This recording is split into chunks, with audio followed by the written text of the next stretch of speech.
오늘 말씀, 특히 해서 8절의 말씀을 한번 보니까요. 맥락, 앞뒤 맥락 자르고 읽어보면은 뭔가 좀 임산부한테 하는 말 같이 느껴지지 않으십니까? 좋은 거 들어라. 좋은 것만 생각해. 뭐 이런 말이, 극도로 뭔가 안정되게 만들어주는 그런 말 같습니다. 참되고, 경건하고, 옳고, 정결하고, 사랑받고, 칭찬받을 만하고, 덕이 있고, 기림이 있는.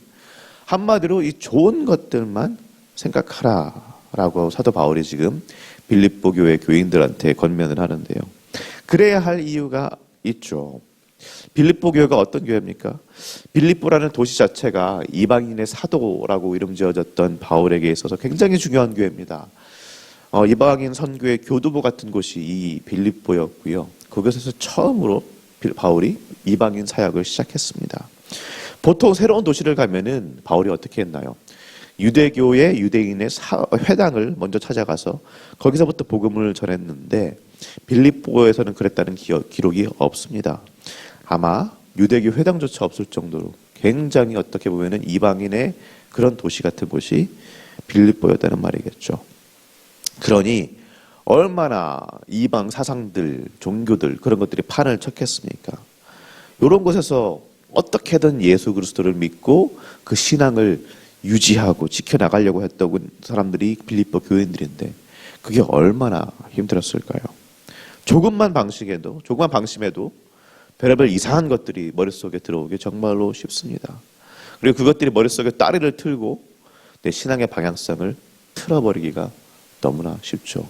사람의 머리라는 것이, 사람의 머릿속이라는 것이, 생각이라는 것이 의외로 연약해서 그냥 작은 것이 내 머릿속에 굉장히 큰 영향력을 끼치는 경우들이 많이 있습니다. 제가 군대에서 군생활을 공익 요원을 했습니다. 네, 사고가 나가지고 오른손이 좀 크게 다치고 좀 장애가 있고 그래서 공익 요원, 옛날로 하면 이제 방위죠. 그걸 했는데 그래서 실질적인 군생활은 훈련소에서 5주밖에 안 했습니다. 그 외에는 이제 평생 학습관이라는 데서 2년을 일을 했는데 그 5주라는 짧은 훈련소 기간 동안에서도요, 그냥 주변이 다 군인들만 있다 보니까 너무 삭막한 거예요. 그냥 모든 것들이 칙칙하고 어둡고 국방색이라 그러죠. 그런 색이고.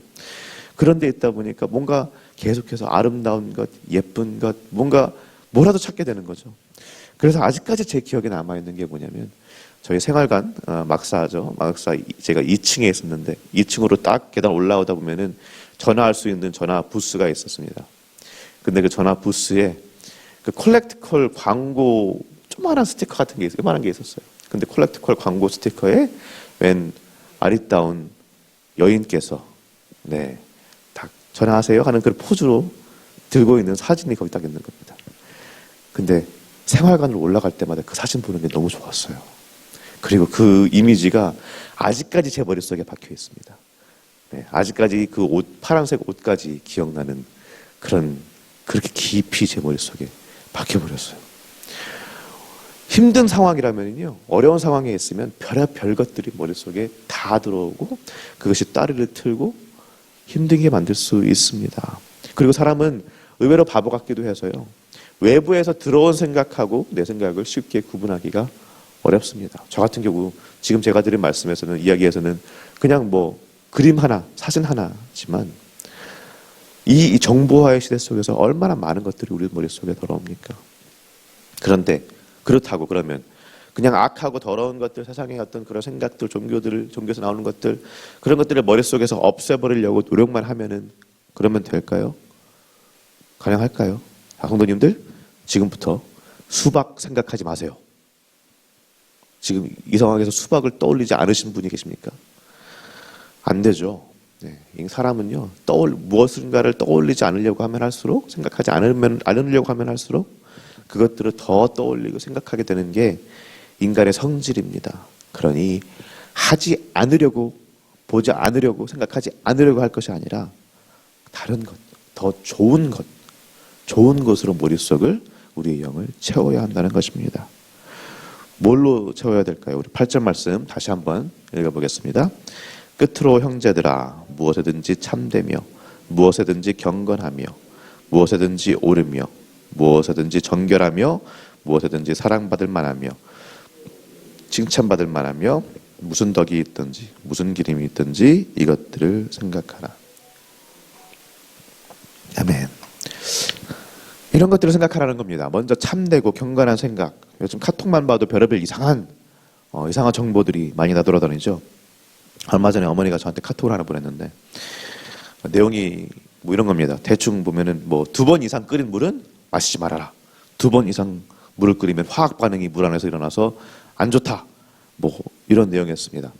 뭐 얼핏 보면 그럴듯해 보이지만 사실은 말이 안 되는 말이죠. 전혀 과학적이지 않은 말이고 물을 아무리 여러 번 끓여서 뭐 증발한다고 해서 그 안에 있는 내용물이 바뀌지는 않으니까요. 그냥 더 진해질 수는 있지만 그런데 이런 내용들을 비판적 사고 없이 그냥 고지고대로 보다 보면은 우리는 그냥 믿게 되는 경우가 굉장히 많습니다.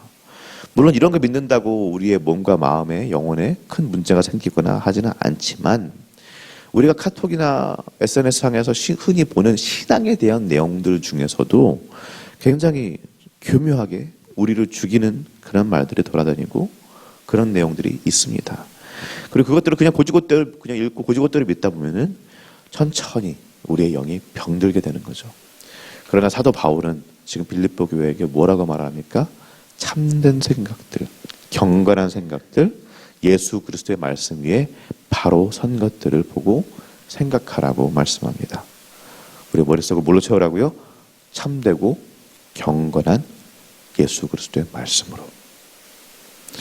또 옳고 정결한 것들을 생각하라고 말씀하시죠. 역시나 이것도 말씀으로 채워야 합니다. 말씀으로. 그런데 문제는요, 우리가 말씀을 그냥 무작정 읽기만 하면은 한계가 있습니다. 어렵습니다.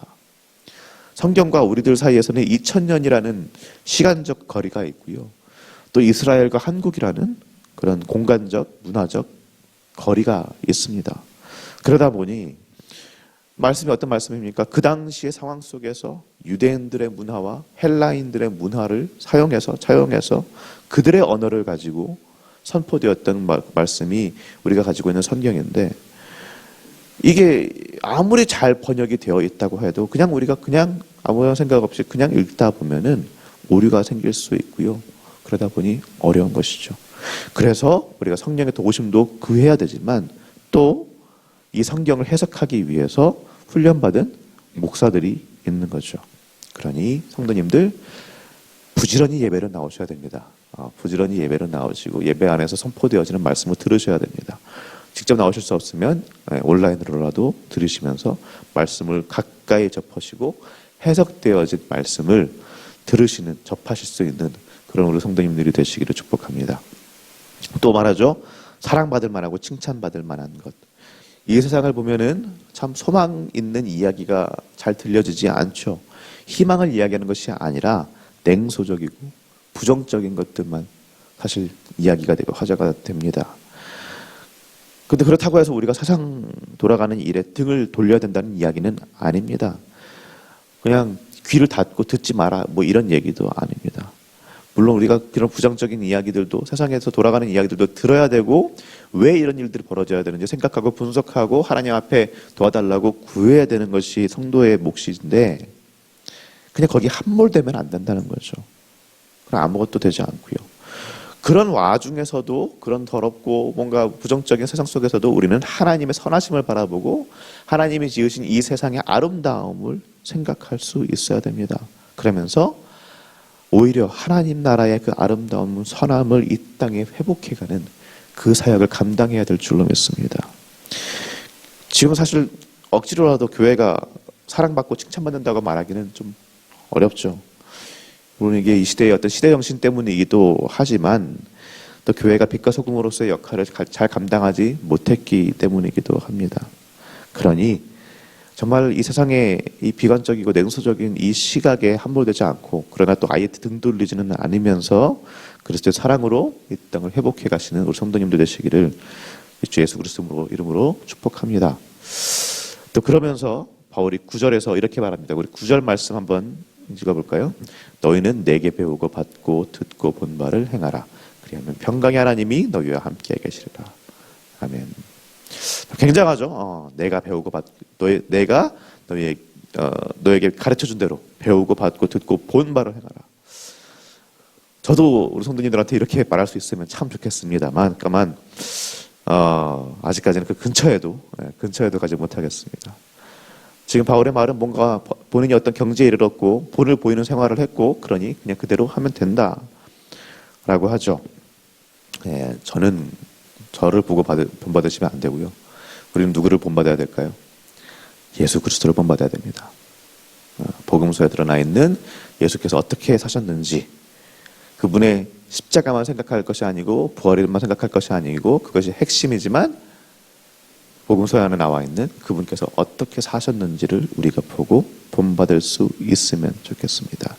목사가 되어서 저도 바울처럼 본을 보이는 삶을 살아야 되는데 그러지 못해서 참 송구스럽지만, 그러나 어쨌든 말씀을 전하는 책무를 가진 목사로서 성도님들께 드릴 수 있는 말씀은 우리가 함께 그렇게 노력해 보자는 겁니다.